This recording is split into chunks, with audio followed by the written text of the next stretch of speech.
Good morning, everyone, and welcome to the Unitarian Universalist Church of Boulder. You will be welcomed many times this morning. That's on purpose. I'm Dr. Emily Coriath. I am the music director here, and it is very good to be with you on this slightly damp morning. Our opening hymn this morning is number 1014 in the teal hymnal that is on your pews. And I just want to share something with you that might be confusing if you aren't already aware.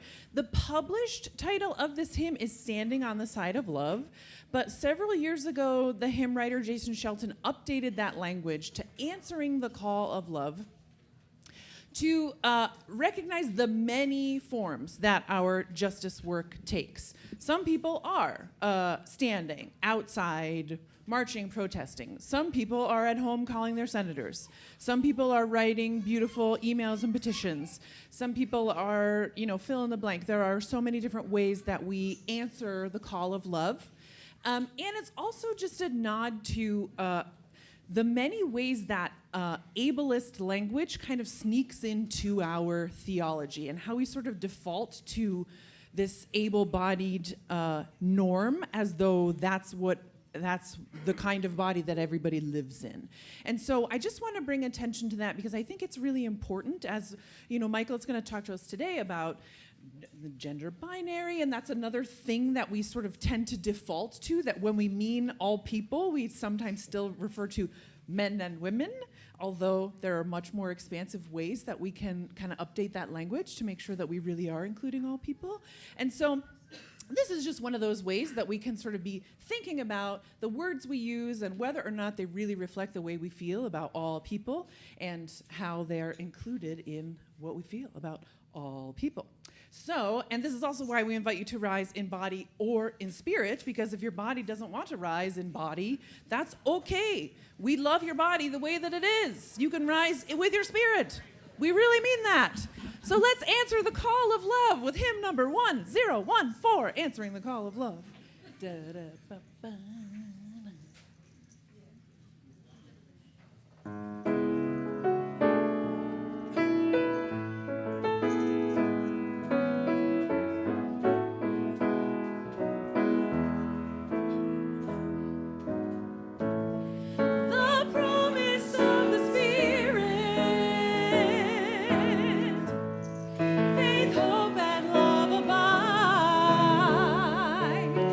So every soul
Good morning.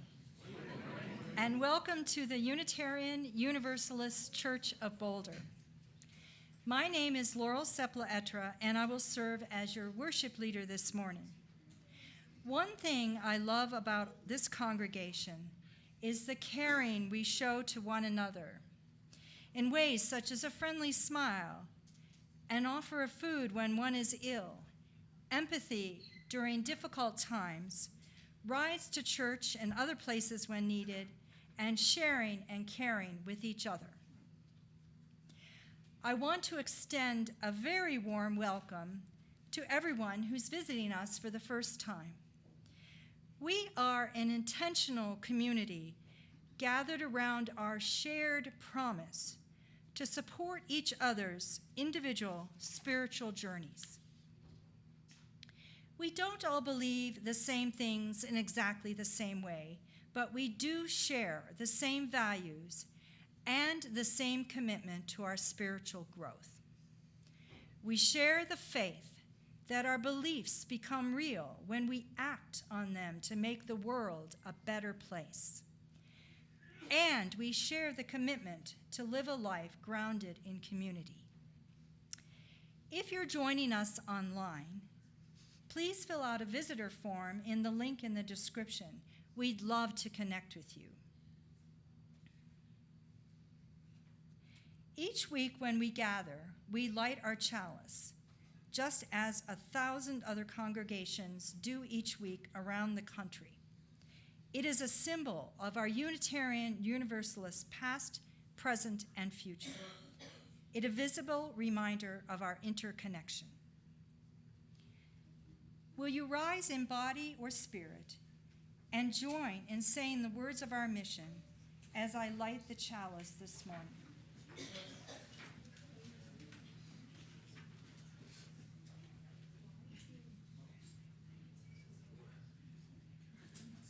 We gather in fellowship to connect bravely, deepen spiritually, embody justice, and always love. Would somebody like to come up and help me light the children's chalice?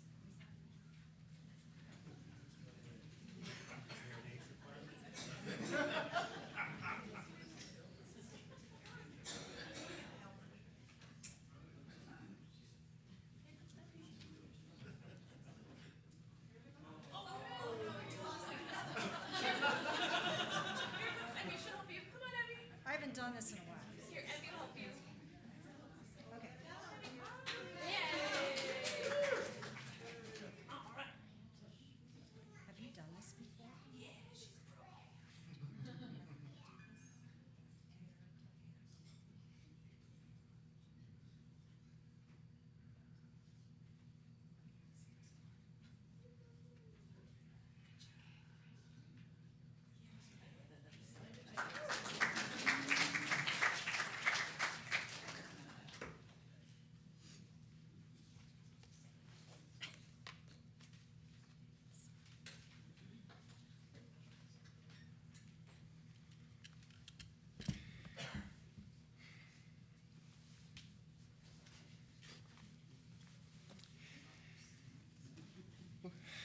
Well, good morning, everyone. I'm Michael DeSantis, using the pronouns, and I am your summer minister in residence. And Rachel, and I'm like, you know who I am. Who am I? Rachel is our director of religious education, and we will be leading your wisdom story today. So, once upon a time, there were two kinds. This. And that. These and those. One and the other. Until. Home. What kind are you? I'm both. You can't be both. You must be neither. I'm neither? Neither tried to play hopscotch with the blue rabbits.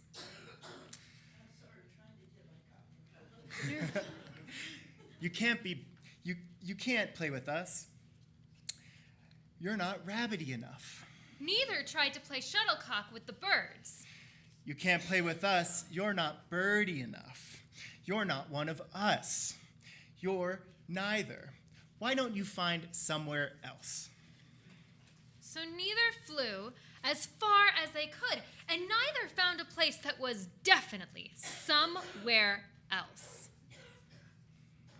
There were no rabbits or birds there. But when neither landed, they saw a purple cat.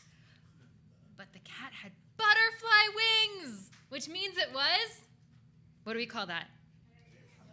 A caterfly! Where did you come from? Honk! I'm from the land of this and that, but I'm neither, so I'm looking for somewhere else to fit in. Well, this isn't somewhere else, but you will fit in here. Where is here? The land of all. There are so many kinds. The group called out, "Come play with us." But I'm different from all of you. I'm neither red, nor orange, nor blue, nor purple. Exactly, said the whole group. The next day, 2 others showed up in the land of all. Excuse us. We're from the land of this and that, but we don't fit in at home. We are looking for somewhere else. Neither was a little confused and still hurting. But you said I was neither. You said I should go somewhere else.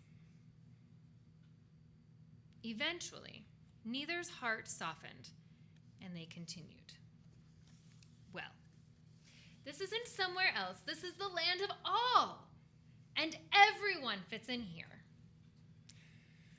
Once upon a time, there were many kinds, this and that. Somewhat and whatnot. Either, very, Sort of, just. rather, a little, Neither and both.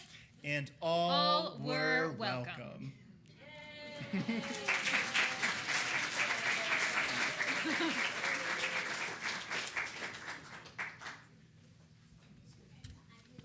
I don't know. I think that was the best story ever. May you know in your bones that this earth is your home. May you feel in your soul you are worthy and whole. May you know in your bones that this earth is your home. May you feel that you belong. May you know in your bones that this earth is your home. May you feel in your soul you are worthy and whole. May you know in your bones that this earth is your home. May you feel that you belong. May you know in your bones that this earth is your home. May you feel in your soul you are worthy and whole. May you know in your bones this earth is your home. May you feel that you belong. May you know in your bones that this earth is your home. May you feel in your soul you are worthy and whole. May you know in your bones that this earth is your home. May you feel that you be, one more time. May you know in your bones that this earth is your home. May you feel in your soul you are worthy and whole. May you know in your bones that this earth is your home. May you feel that you belong.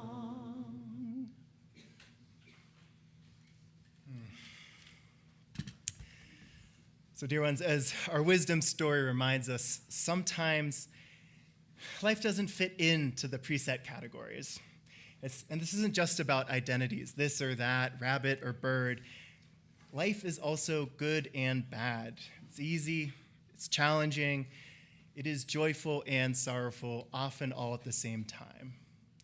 And so I want to invite you all to join me in one of my practices that seeks to honor the wholeness of life. This is called the examen, sometimes the examination of conscience or consciousness. It's popularized by the Jesuits, who are a Catholic religious order. And in essence, it is a prayerful review of one's day or the previous day.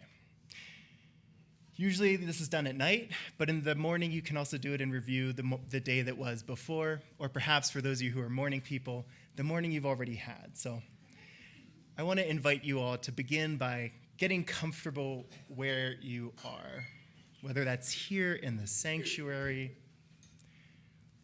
or whether that's at home or somewhere else. Wherever you are, whatever your body allows, whatever feels safe to you, come into this space. Come into this space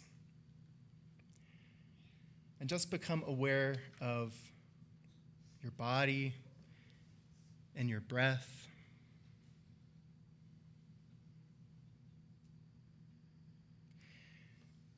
Realize that we make this time holy by giving it our loving attention. Trust that this time will be what it needs to be. It doesn't need to be some grand, profound spiritual experience. Just trust that you are held in love by this community, by those in your life, by a power of care beyond all of us.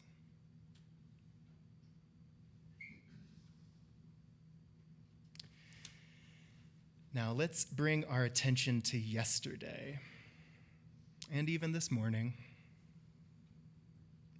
Starting at the beginning of yesterday, review what happened. Review what was good. You don't need to remember every moment, every detail. Just review what sticks out. Moments that brought you joy.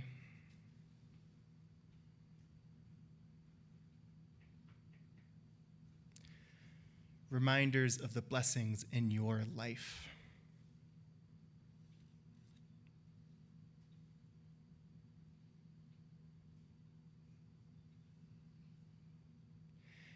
Were there moments when you lived into your best self?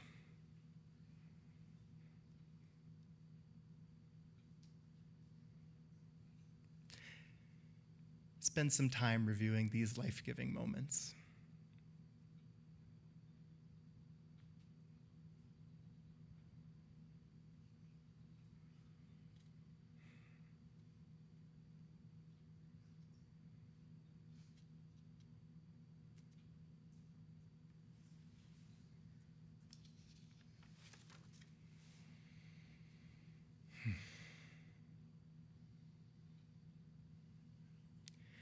Once you've reviewed your day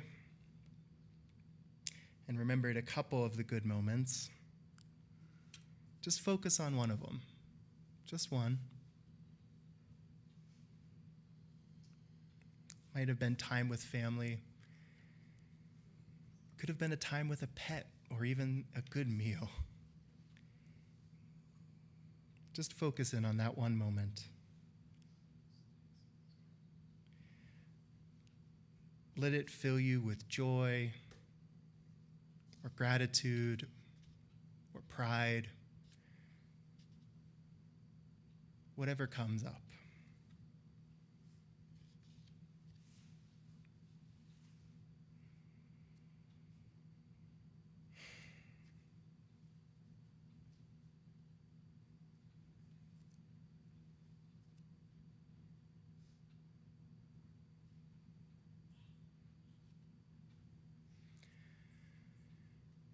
We give thanks for all of these gifts.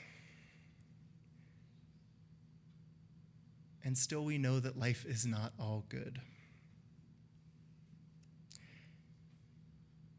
And so we turn our attention now to the challenges that the past day brought. And as we do, let's make sure to extend a little extra love to ourselves and to others. What moments from the past day, the past 24 hours, what moments are still lingering with you because they were challenging?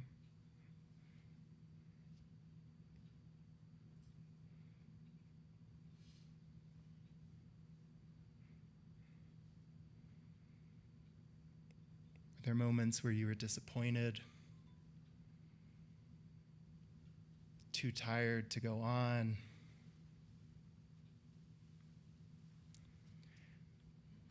Were there moments where you fell short of living into your best self?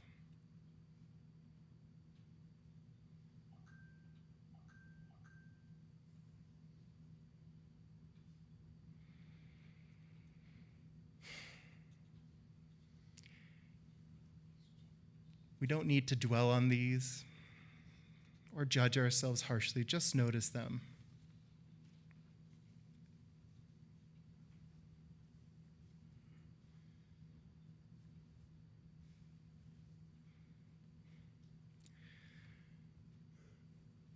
And we don't need to stay there either. What do you need? What do you need to move forward now?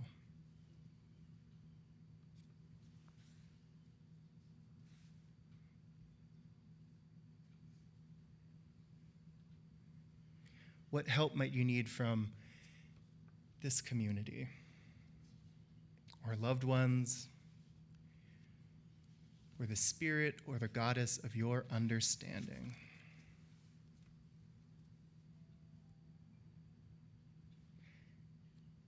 Can you bring that request into your heart or to the Spirit if that is what you believe in?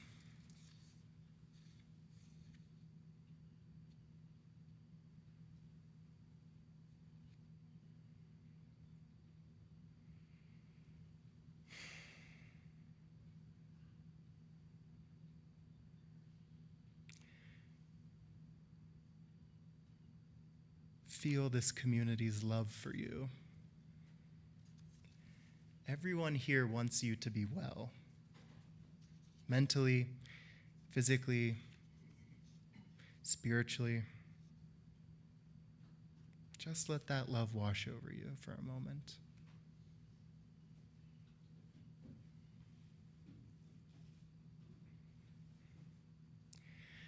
In a moment, we'll end this time of prayer, of meditation. And as we do, hold what came up for you. Keep it close. Keep it close, and perhaps bring it into our ritual of joys and sorrows.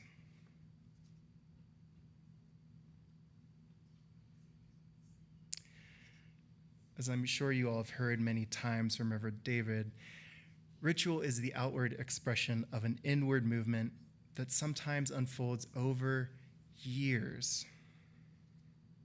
In moving our bodies and placing stones to symbolize our joys and sorrows, we are gardeners of our souls, tending and training and teaching ourselves to recognize the hope and the suffering woven daily into our lives. We become a people who recognize the beauty and the tragedy which suffuse the whole world.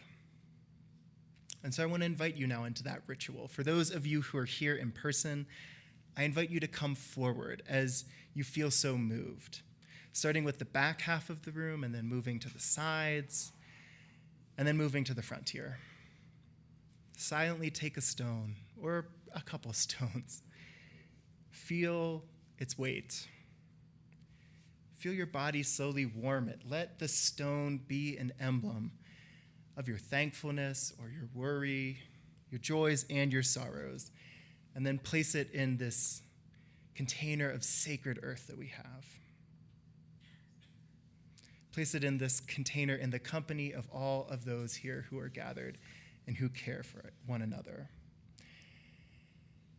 And as we do that, as we do every week, we name some of the joys and sorrows of this community. This week, we hold Lynn S. and Mandy, who simply share cancer.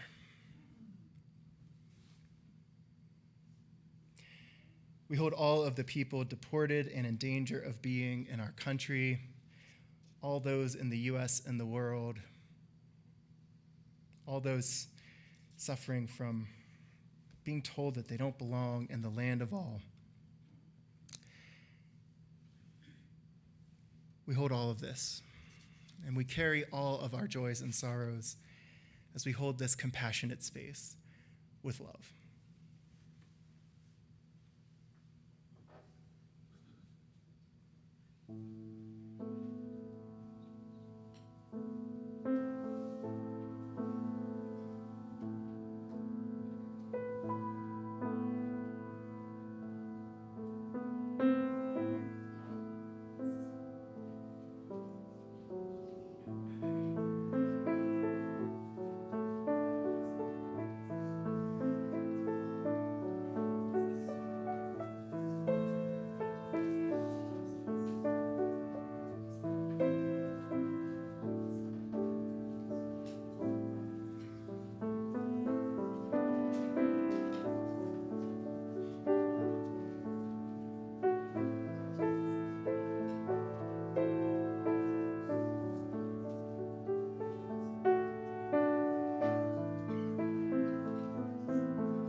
Comfort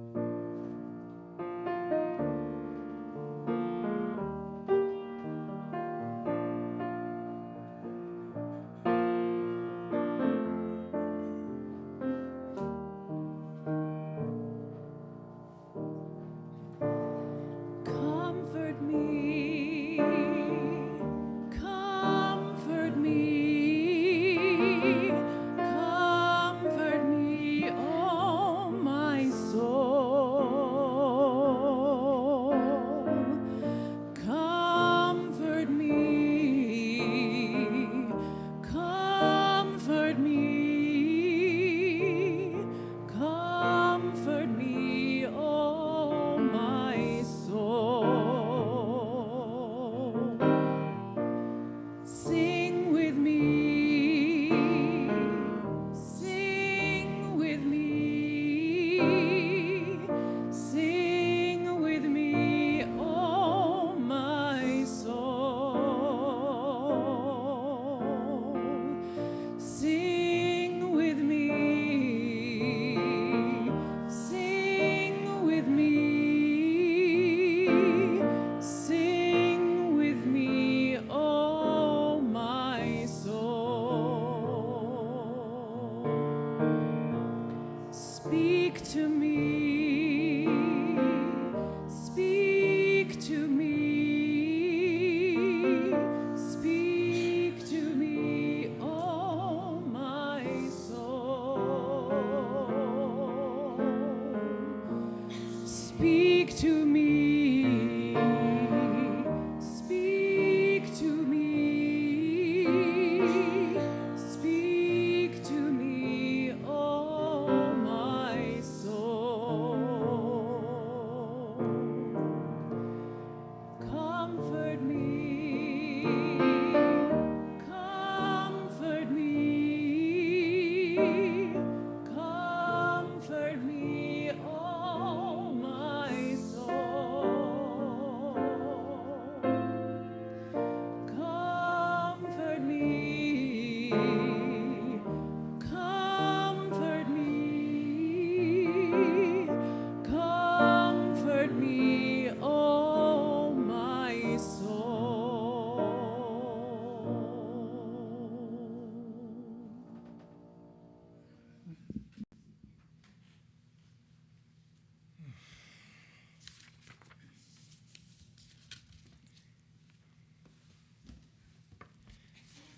Sometimes the hardest part is getting the desk set up here.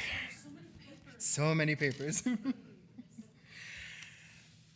So, as we transition out of our time of joys and sorrows, I think it's fitting that I want to begin today's reflection by sharing about a story about a period in our lives when for many of us, all of the joys and the sorrows feel especially big and perhaps especially heavy. Which is to say that I want to begin today with a story about high school. Now, I don't know about you all, but I do think I can sense from some of you. For me, high school was an awkward time. It was difficult. There were lots of reasons for this. I was a fat kid, and I had all kinds of internalized fat phobia, and I suspect that I felt even more shame about my body than most teenagers do. I was also attending a private Catholic high school with a fairly conservative religious program, one that was an all-boys school, and you can insert your air quotes here. And this was a bad fit because at the time I was an avowed atheist from a progressive family with parents who were not only non-religious, but who were critical of the Catholic Church and openly disdainful of their own Catholic upbringings. It was confusing, I'll say that. And finally, of course, I was also queer. I was a non-binary person who didn't even have the language to recognize that identity, my own identity. So for those keeping track at home, this meant that I differed from most of my peers spiritually and politically, and I'm not sure if this is a word, but also genderly. And so I went through most of high school feeling really isolated and just assuming that most of my peers probably didn't like me very much. That is, however, until one day, one moment late in my senior year. So this moment, it happened in my senior year religion class, a class that was taught by the person who is perhaps most responsible for steering me towards religious leadership, and that is Brother Kevin Dalmas, now of blessed memory. Brother Kevin's class was my first introduction to spirituality beyond rote dogma. Even though he was a devout Catholic and a Lasallian brother to boot, his class was an introduction to so much of what we celebrate in our UU tradition. That community matters greatly for our spiritual lives, that spiritual growth requires honest personal reflection about our deepest values, and that we make a place holy by gathering together and joining our hearts together towards care for one another. And for our final week of classes, Brother Kevin had us conclude as we prepared to go out into the big, scary world beyond high school by offering a blessing to one another. And these blessings, they came in the form of affirmations, reflections from each student from every single one of our 20 or so classmates about how they'd experienced us during our time together that year. Now, I don't quite recall the next detail, but I think Brother Kevin had us volunteer for our turn to receive those affirmations. Because what I do remember is that I dreaded what my peers would say, and so I just waited. I waited as long as I could. I waited to volunteer until I was one of maybe 2 or 3 students left to go. And then Brother Kevin looked at me with this look of loving challenge that so many of our spiritual teachers have mastered. And he looks at me and he goes, "Michael." And with a sigh, I braced myself and I begrudgingly said, fine, I will go. And that's when something happened that really surprised my teenage self. One by one, my classmates began to generously affirm parts of how I'd been in that class, parts of who I was. They said some things about me that I more or less expected, things focused on how diligent I was as a student. I was the stereotypical nerd. But they said some other things too, things that went beyond school. They remarked on how compassionate I had been, how attuned I had been to what others in the room were feeling, and how committed I was to making sure voices were heard if they weren't in that room, voices that are too often marginalized in our society. And as these more personal affirmations flowed in, I began to tear up.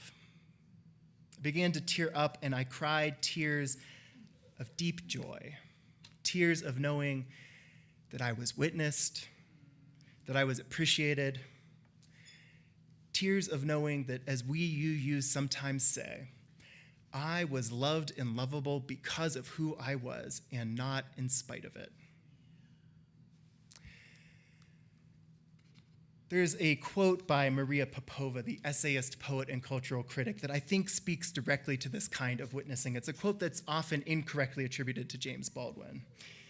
This quote, it draws a connection between this kind of affirming the innate goodness of those around us and the spiritual practice and value and discipline that we UUs have put at the center of our faith: love. Here's the quote in Popova's words. The longer I live, the more deeply I learn that love, whether we call it friendship or family or romance, is the work of mirroring and magnifying another's light. Love, the work of magnifying and mirroring each other's light. Now, I do want to note that by light, Popova, of course, does not mean that only light is good, that there's nothing sacred about darkness, an idea that has been used for far too long to foster racism and justify colorism. Rather, she's using that metaphor the way so many of us use the metaphor of inner light, as a shorthand for that part of us that is innately worthy and sacred and divine, that part of us that makes us us, that part of us that is so core to who we are and to our being that some people call it the soul.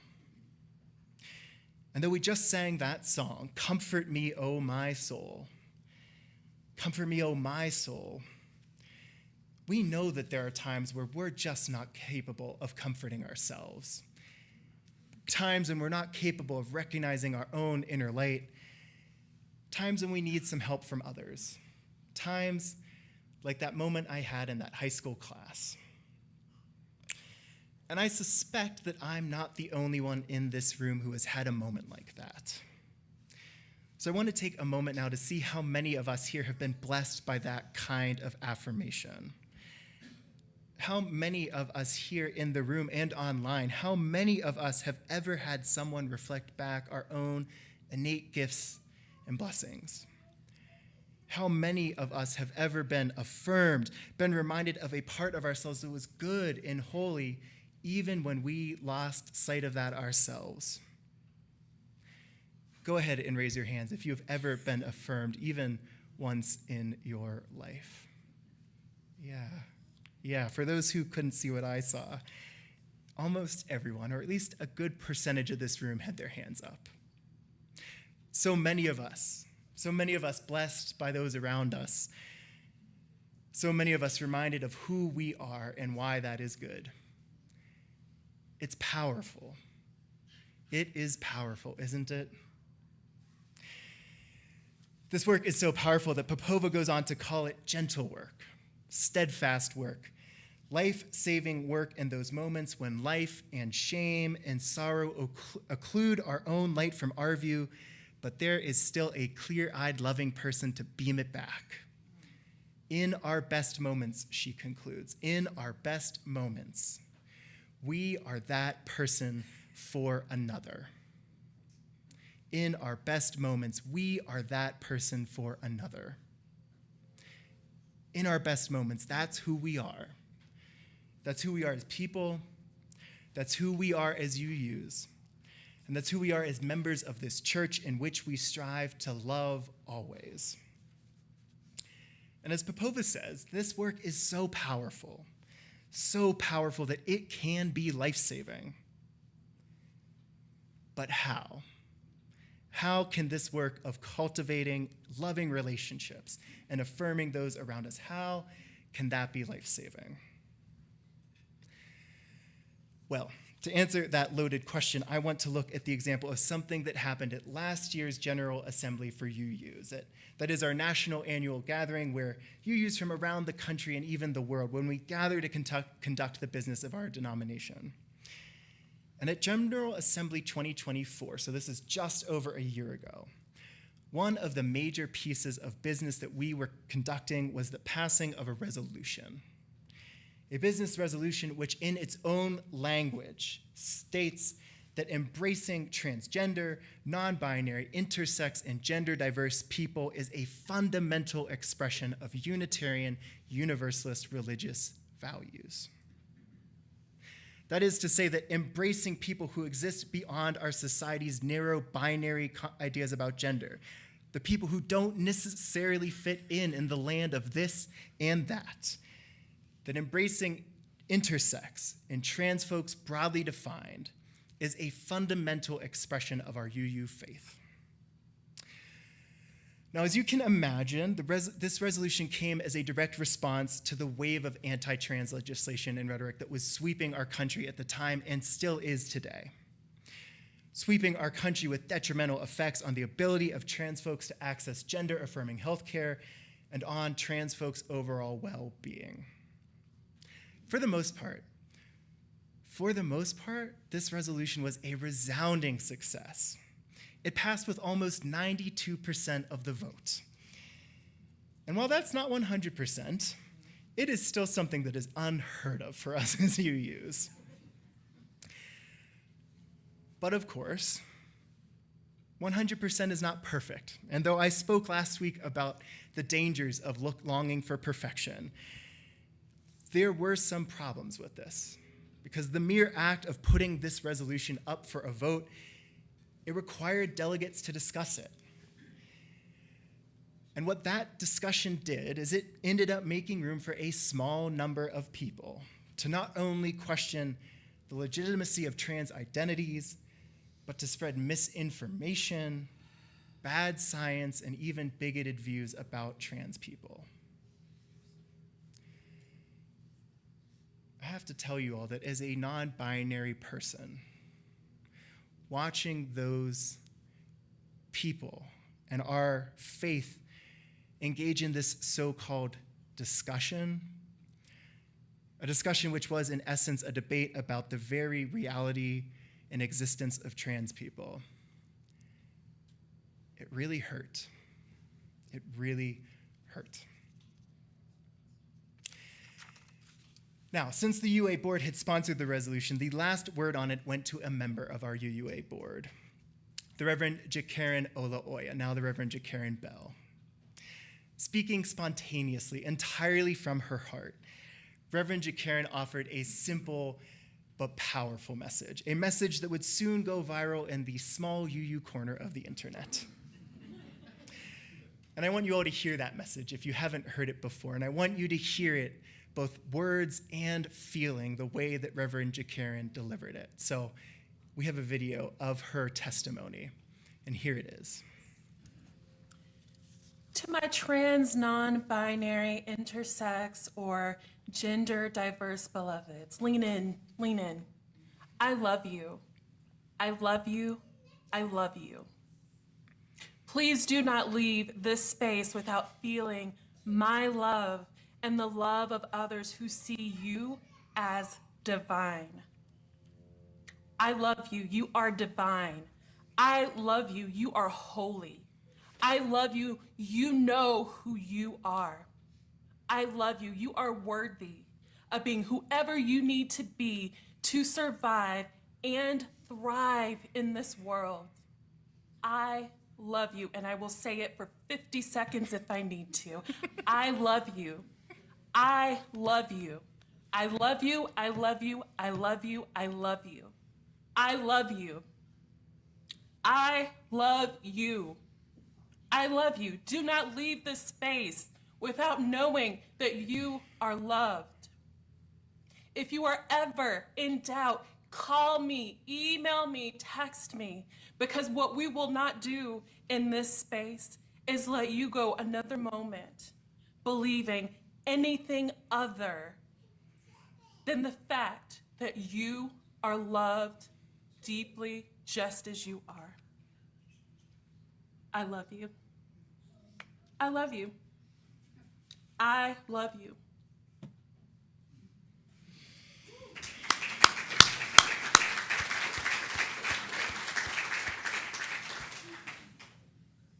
I want to spend some time lingering on that last line of Reverend Jekaren's testimony, that line that affirms the fact that trans folks are loved, the fact that we are all loved, each and every one of us, just as we are. This is, of course, to those of you who've been around, this is, of course, the central teaching of our universalist heritage, that there is a power. Some call it God, some call it the universe, some are content to say that it is a mystery, but that there is a power that is always holding all of us in love, a love that will not let us go. And thanks to that love, we are all destined for salvation, whatever that might be. Salvation is the land of all. But it can be so easy to forget this fact. And it is especially easy if you hold any kind of marginalized identity, as trans folks do, that is widely questioned, denigrated, dehumanized, even demonized. Over time, all those messages and the very real discrimination that they inspire, not to mention the fear of violence, they take their toll on a person's psyche and body. That's why the rates of self-harm and suicide attempts are so high amongst trans folks.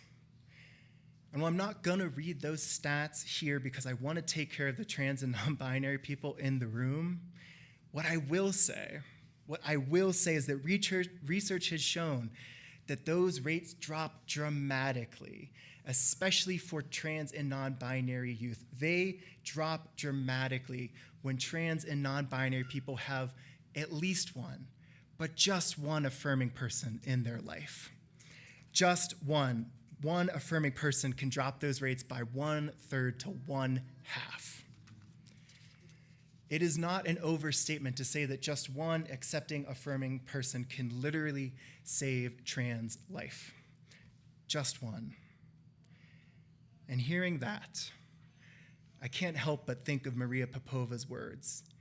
In our best moments, we are that person for another. Look, I know that trans issues confuse many of us. That is, they confuse many of us who are cisgender, especially those who are not trans. I know that many of us grew up in the land where this and that were the only two options when it came to gender. I know that. I know that many of us weren't taught that they, them, and theirs. I know that we were taught that it is a plural pronoun and that you can't use it for one person. I know that many of us worry about getting judged harshly for making a mistake, like using the wrong pronouns or using a trans person's old dead name. I know all that. Remember, folks, when I was in high school, I didn't even realize I was non-binary because I had never heard of non-binary people. Trust me, nobody knows how hard this is more than trans people and gender diverse people and intersex people. I know all that.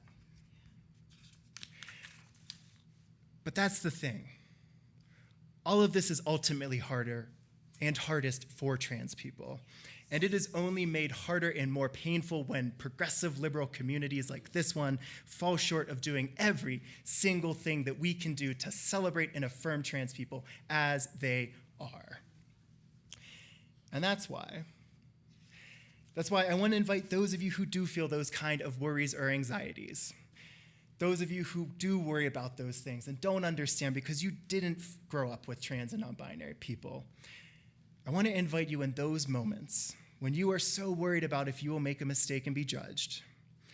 And those moments, I want to invite you to remember one of those times that you just raised your hand for. One of those times when someone else affirmed a part of who you were. I want you to remember how good that felt, how much joy sprung forth in you when they did. To remember that feeling. And then consider how much it might mean to do that for someone else, to be that person for another, to be that person who affirms something as basic as a non-binary person's gender and pronouns or a trans person's name, things that are so basic and core to who we are, and yet things that people get wrong all of the time. Because, folks, beneath all the political talking points, that's what's really at stake when we're talking about trans issues. What we're really talking about is whether or not we are willing to bear witness to people as they are and to affirm that. We're talking about whether or not we are willing to extend that form of love which is so basic, but often so life-changing and even life-saving. Now, a few months ago, I might have ended this sermon there. I might have ended it with a call to simply affirm trans folks and put aside whatever of our own baggage we have to do that. And we still have to do that. We really do. And also, the reality is that today, the United States is a much different place for trans people than it was even back in January, when it wasn't awesome, if we're being honest. And one of the trickle-down effects of our current situation is that more trans folks than ever are moving to states where they have more legal protections and where the social and political climate is relatively safe for us. Trans folks are uprooting their lives, sometimes taking only the clothes on their back or whatever they can fit into their cars, and moving to relatively safe states. Relatively safe states like Colorado. The good news is that there are already organizations who are working to help trans folks and their families move to safer states, not unlike an underground railroad for trans people. Nationally, there's a group called the Pink Haven Coalition, and here in Colorado, there's another one called the Transcontinental Pipeline.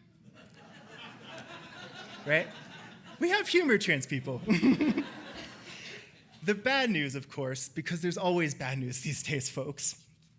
The bad news is that these organizations are completely swamped, and they are stretched past their limits. The needs and the demands for their care and their assistance far exceed their current capacity and available resources.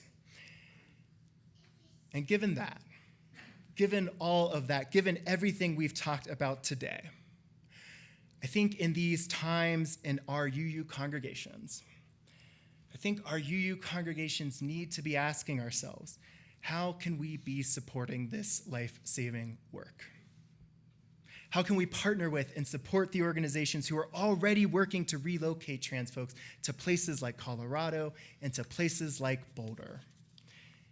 And how can we prepare so that we are ready when trans folks show up at our churches seeking assistance, something that is already happening at some of our congregations, because trans folks know that we have committed to the work of affirming and protecting trans life in this faith of ours?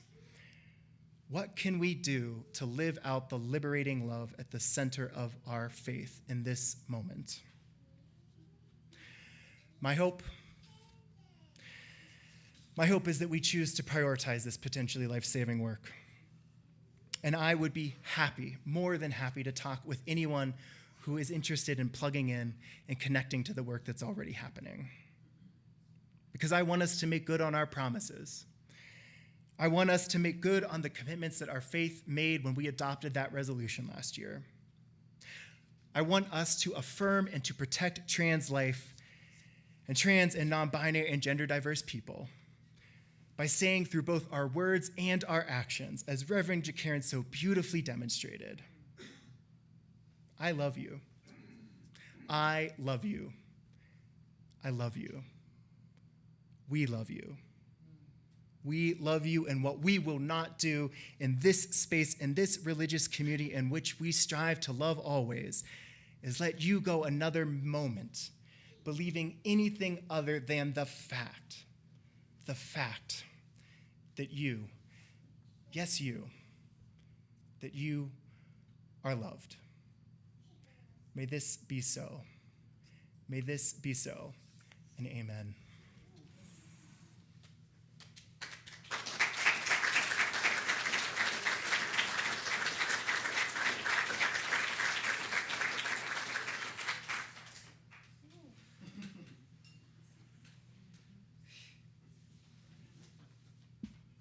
I guess I'm supposed to sing now. Thank you, Michael. Thank you, Michael.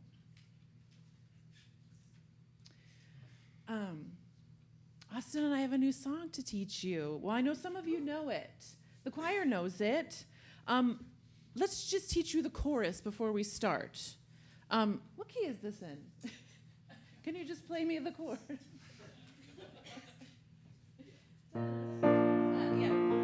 So the chorus goes like this. We are loved, loved, loved by unending love and unending love. Do that with me. We are loved, loved, loved by unending love and unending love. Yeah. If you the verses are really repetitive, so if you catch on to those, excellent. And at the very least, now you know the chorus. Let's rise in body or in spirit.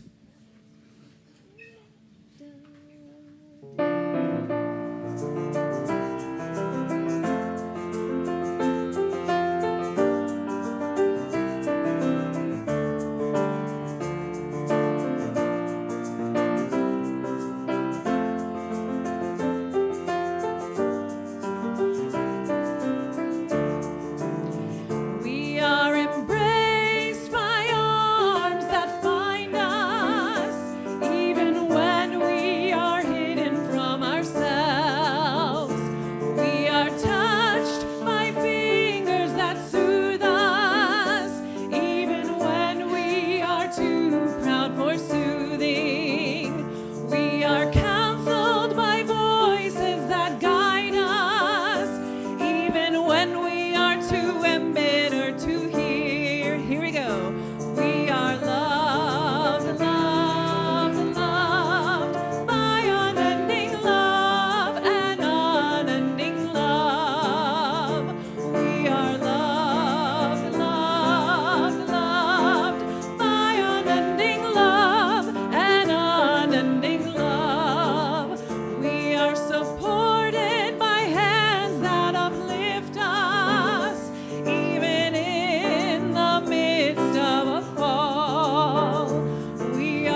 voices. Ours are the hands, the eyes, the smiles.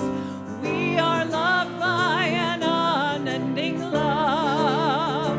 We are loved, loved, loved by unending love, an unending love.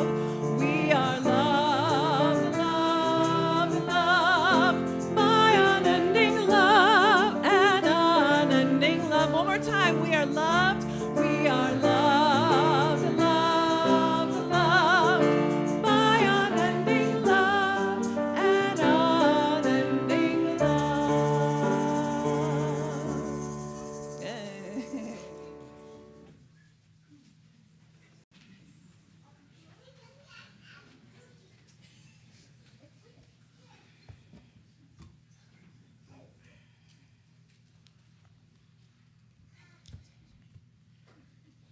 That's a fantastic song. Thank you. Thank you, Judson Thank you. Lee. Judson Lee brought us that song. Oh, yeah. During these summer months, our weekly collection supports the programs and ministries of this congregation. In September, we go back to splitting our plate collection with local nonprofits. We're entirely self-supporting through our own contributions. Everything that happens here is co-created by this community through gifts of time, talent, and treasure.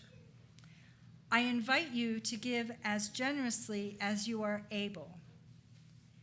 For those online, you can use the QR code or find a link in the video description. For those gathered in person, you can scan the QR code or make a donation as the ushers now pass the baskets. May our gifts be used to enact justice, bringing peace and love to the Boulder community.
We extinguish this flame, but not the light of truth, the warmth of community, or the fire of commitment.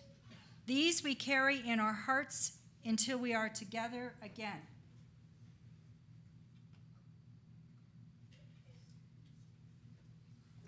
And before we close, I have an announcement and some invitations. Jack Rummel's memorial service is next Sunday, the 20th, 2 p.m. at Altoona Grange in Longmont. Please join us for coffee hour after the service. Today's coffee hour is Christmas in July. and features a white elephant gift exchange and Christmas cookies. Please save some for me. This month, we are holding a food and supplies drive for the Boulder County AIDS Project. There are collection bins on the benches by the front entrance, and you can drop off items anytime between now and July 27th. You can find a list of the items we are collecting in those baskets or in the weekly newsletter. Next Saturday, July 19th, from 9 to 2, we're having a work day to paint the RE hallway to make it as vibrant and fun as the kids who go to classes in it. Yay. Come for the whole time or just a couple of hours. Kids with paint skills are welcome. Finally, next week after the service, we will be holding our July book swap. Bring a book you've enjoyed and want to pass on. We'll collect books prior to the service and go book shopping after. Will you rise in body or in spirit as we close in song? I feel like I have to tell you that I did this on purpose so you don't think that I just got really confused. I just feel like this is the perfect way to end this service, given everything we've talked about today. And given Michael's description of their experience in religion class, if you feel brave enough to look someone in the eye during one of these lines and let them know that they're worthy and whole, I dare ya. May you know in your bones that this earth is your home. May you feel in your soul you are worthy and whole. May you know in your bones that this earth is your home. May you feel that you belong. One more time in case you get brave. May you know in your bones that this earth is your home. May you feel in your soul you are worthy and whole. May you know in your bones that this earth is your home. May you feel that you belong. Last week I told everyone to go in peace, but it was wrong. Go in peace. Go in peace. Go in peace.